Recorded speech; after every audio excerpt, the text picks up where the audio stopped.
So the challenges we face from new people. Now, where to face? It has emerged that Ministry of Education officials in Kathiani constituency of Machakos County have been soliciting monies illegally from school heads for unspecified reasons. In an urgent meeting for all education sector leaders, which was convened by Area MP Robert Mbui at Kathiani Girls Secondary School, the matter was put to an absolute stop. Addressing teachers, Mbui said it was a pity for a well-paid education officer to coerce innocent teachers to give out the not even enough monies wired by the exchequer to run the institutions. That seems to be existing. How is it really that a single person can run activities in a whole sub-county? Is it possible? No. So we need to find a solution. We need to agree that there is a problem. That is why I said, wacha tusitishe wazazi. Sasa simunalia watoto wanaumia. They are not doing activities. Hata wakienda huko juu inakuwa ni lazima mwalimu aingie kwa nini? Kwa mfuko. So we have a real problem that we must address. So today I'm speaking because this issue, when I took it to Parliament, we escalated it to the Committee of Education. That in fact, the Committee of Education has fought for the increase in capitation per child in both primary and secondary. But in primary, on the request that you made, they even increased beyond what you said. That is the position as we are talking now. So all we have to do now is push for the government to release that money. Ndio mupate a capitation inatosha, ndio watoto waweze kufanya whatever. Hii michezo. Because sasa wao umepewa 100 bob, uende ununue mikate 3 na ulete change. That is what has happened. So please, I want to ask that you allow me to continue the fight at the right place, because our problem is based on capitation. Problem shida yetu ni capitation, ile pesa inapeanwa. And the government must also agree on one thing. Either wakubali capitation, iongezwe, watupe hiyo pesa, ama wakubalie nyinyi muitishe pesa kwa wazazi. There has to be a solution. Lakini tuwezi kuwa tunacheza hii game ya paka na panya. Because the truth is, ukiitisha mtoto pesa, simu kwa mheshimiwa. Si ni kweli? Mimi I'm very careful, sitaki kukuja, lakini saa nyingine napigaga tu na nakwambia mwalimu haki sasa nisaidie tu sababu wazazi wanalia. Because I also don't want a conflict with you as a professional. I understand what you are going through. And that's what I'm talking about. So on the issue of activities, I'm going to escalate that fight to a level where the whole government will actually have to answer us. Na hiyo itabidi hata kama nitaorganize mkutano na niite PS or somebody aje huko atujibu. You remember, walimu, mnaona teacher isoni tulikuwa na wewe shule yako wakati huko juu. Wakati the CS for education came, I will not name which one. Na mimi nikamwambia, unajua CS kuna shida hapa Kathiani. Sasa mnasema wazazi wasiitishe pesa na tumekubali. So sisi hatutoangi. Lakini kila siku watoto wako kwa barabara wametumwa walete pesa. Nikiuliza nasikia ni kama kuna shida. You remember what he stood up and said? He said they give enough money for all activities and everything in school, so head teacher should not ask for a single cent. Sasa unaona hiyo lazima, we must expose it so that we get a solution. Si ni kweli? Ndio tupate ruhusa, bwana DCC. Tupate ruhusa ikiwa mwalimu atabidi aitishe kitu. Akiitisha, mimi sitaingilia kama serikali imefanya nini? Imekubali. Si ni kweli? Lakini msiniweke kwa mtego ati mimi na represent watu, nimeambiwa they should not be charged, alafu wanachajiwa. Si lazima niwatetee pia. You must also, hata nyinyi mnisikilie huruma. Si hata mimi nataka kuraa watu. Sasa mkiwafinya, sasa nitawaambia nini? Na mkifinya kidogo simu, mheshimiwa tuko hapa tumetolewa, tuko watoto wote tuko nje. And you know, even the ones I've talked to you, mimi sinanga maneno mbigi, sikujangi na vita. Takutafuta tu polepole nikwambia haki tafadhali angalia sababu hapa iko shida. So let us know that the problem is beyond you and me. It's a national problem. Within our county, the other sub-counties are charging parents. Are you aware of that? Yes, they are charging parents. That's the issue. So they are committing an illegality which is being condoned quietly. That's where the problem is. So if we are going to agree, Bwana DC, nisikize, if we are going to agree we will commit an illegality quietly, then tujue kama tunakubaliwa kufanya hivyo.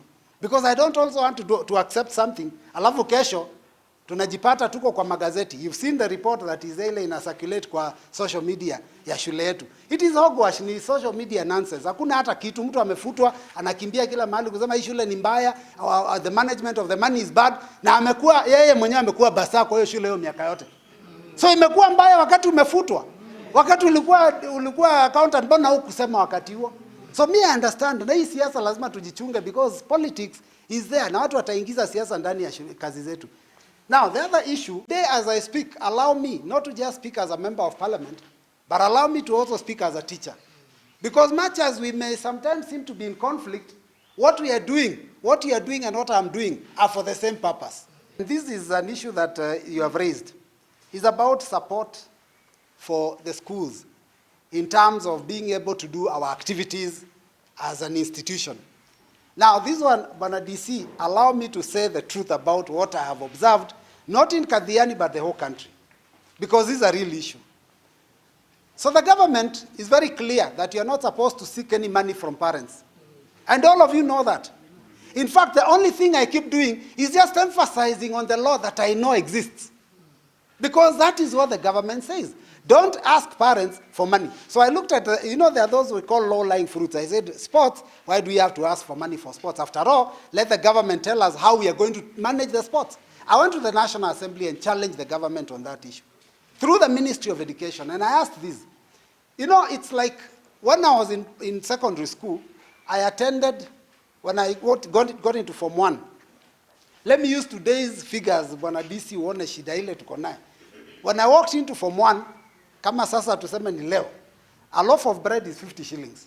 Sasa mtu anakupatia 100 shillings. Anakuambia wewe mono Form 1, enda uniletee mikate 3 na unirudishie change. Sasa mikate 3 is 150. Anataka mikate 3 out of 100 na apate pia change, na ana specify change ya 8 bob. Do you know the reality is this? That actually these head teachers, that is where they are put. Now wacha niongee kwa niaba yangu because this is a fact. I've interrogated this. This is what happens, Bwana DC. Capitation, ile pesa wanapewa ya sports kwa watoto is not even enough to buy the balls, the net, and the items required in the school. Because kuna shule inapata 10,000 na kitu. Kuna shule inapata 9,000. I think the biggest schools will get maybe 20,000-30,000. Am I right or not?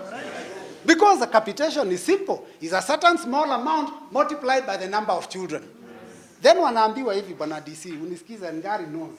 Wanaambiwa hiyo pesa tumewapea, nusu kateni mupee hiyo. Am I speaking ama nadanganyana? And in a circular which I have, which I presented in the National Assembly, wanaambiwa a circular which does not come from Ngari. It comes from headquarter. From actually the PS. Ameandika amesema, hiyo pesa ukipata, nusu pea, si yote. Sasa ni yote. Sasa, it is even worse than what I thought. Because at that time, ilikuwa inagawanwa, ati wapeane so much itaenda kwa sub-county, so much itaenda kwa region. So we called the CS for education in parliament because I tabled a question on that issue. Akaja bunge. And this is what he said. And I want to share with you because we must agree there is a problem, we must look for a solution. He said, mambo ya sports. Mheshimiwa, you are not supposed to allow any parent to be asked for any money because we give schools money, but we also give the offices of our sub-county directors enough money to run those activities. That's the answer I have. I have the answer in writing. So sahi tunaulizana, let me tell you wazazi, walimu, tunaulizana hiyo swali. So what are the solutions? Mheshimiwa sasa aende kwa account yake, Robert Mbui, ni sign check nichukue, nipe watoto waende activities. That is the solution. That is actually the solution. Bwana DCC, the reason I've called you is that there is a complaint that these head teachers have raised to me. And I needed to say it in front of all of us. And they have a big concern about our education office in Kathiani sub-county. Hawa, na msipige makofi, usionekane wewe ndio uliniambia. Hawa walimu, Bwana DCC, wanaitishwa pesa sana hawa. They will not tell you, but if you, me I will tell you, because they tell me as a representative. Iko officers wa masomo, wakiingia kwa shule, lazima bahasha iwekwe kwa meza. That is the report these people have given me. I am sure even the NAT officials are aware. So now that you have come, and I am seeing, from the time you came, Bwana Kennedy Nyamboga, Muinde, mimi nimeona wewe ni mtu umeleta, in fact, umeleta handshake Kathiani constituency. Because before you came, tulikuwa watu wanakutana wale kona yao, wengine kona yao, sisi wanasiasa kona ingine. Sasa we were never getting together. Kweli ama si kweli? But now you can see we have actually the security, wanasikiza nini sisi inatokera, wanasikia nini inasumbua hawa. Education office inawasaidia na mawazo. Now pia they have an opportunity to tell us their issues. So I want to present that because none of them can present it except me. There is a big problem. And it is not just in primary schools. It is also in secondary schools. And I can bring you a team wa kuambia wenyewe. But listen to me, that fact is, kuna demands that are being pushed to these people. Now the problem that is really what is of my concern is this. Kama kuna haki ya mtu mwingine kwa shule achukue. Lakini when you come to press this head teacher, nataka kitu fulani, what he has to do, hatatoa mshahara yake. Wale wazazi tu wale mimi natetea. That is why now it concerns me. Wale wazazi natetea, itabidi waitwe kando Kamukunji waambiwe, unajua, tafuteni ka kitu mulete. Shule iko na shida. So there is a major problem.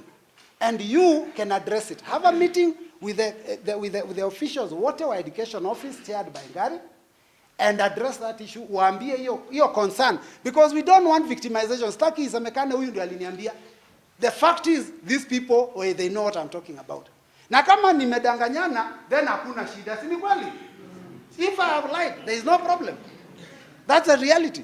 But hawa wameniambia wenyewe, mheshimiwa, tuko na shida, tunafinywa. In fact, can I tell you, sasa walifika mahali wakaambiwa, hata mkitaka kuenda kwa press endeni. Hawa. There is a big problem. So mimi ninaletea yangu a story, nasikiza, naambiwa wewe peleka bunge uende ukatupiganie huko. Lakini nikasema hii ni kitu DC can deal with it. Si ni kweli? Wewe DC toa tu amri. Hawa wasiitishwe pesa unless ni halali. Ama si kweli? Lakini pesa ati nimekuja kwa shule nimetembea sasa toa bahasha. Hiyo sasa, hiyo ni kuumiza wazazi wa Kathiani. Na siku ile mtakuwa na pesa mzuri mingi, sasa hiyo mnaweza peana, haina shida. Lakini sasa ile mnalia hata ya kwenda Mombasa na mnafinywa tena mnatoa ingine. Sasa unajua ni wazazi wa Kathiani wataumia. Alafu sasa na mimi wakiniona wanaona huyu mtu hata atusaidii. Sasa si at least nimeongea hiyo. Hata kama si kuongea mingi, hiyo tusaidie. Acha nifike hapo nisiharibu sababu nilikuwa nimetengeneza. The area deputy county commissioner, Mr. Kennedy Nyamboga, who attended the meeting, said there is a need to call for another meeting with the concerned officers and put the matter to a stop. When we meet, sindawa chibu, ndawapatia chibu. So leave it to me as a chair. Why I came over to share with you is that I want partnership. I started with the partnership. Whatever kind of concerns that muko nazo, I'll take them up. So be sure, whatever concerns ya Kathiani, whether it's in roads, whether it's in mambo ya sand harvesting, kama ni mambo hii mumesema, I'll take the matter up. And within 2 weeks, kupitia mwalimu, kupitia hii mzee nimeona hapa, sindajibu hiyo maneno. So just be satisfied ya kwamba atamaliza. Secondly, and lastly, we are about to start our exams. Please let us cooperate, tusaidiane. If there is an issue that you may need, we are ready for assistance. Tuko tayari, we'll support you as teachers so that we see the success of the candidates. Lastly, I wish all the candidates for this year all the best for the coming exams. Asanteni sana, and I wish you the best of luck. Michelle Muimi reporting for Kenya Digital News.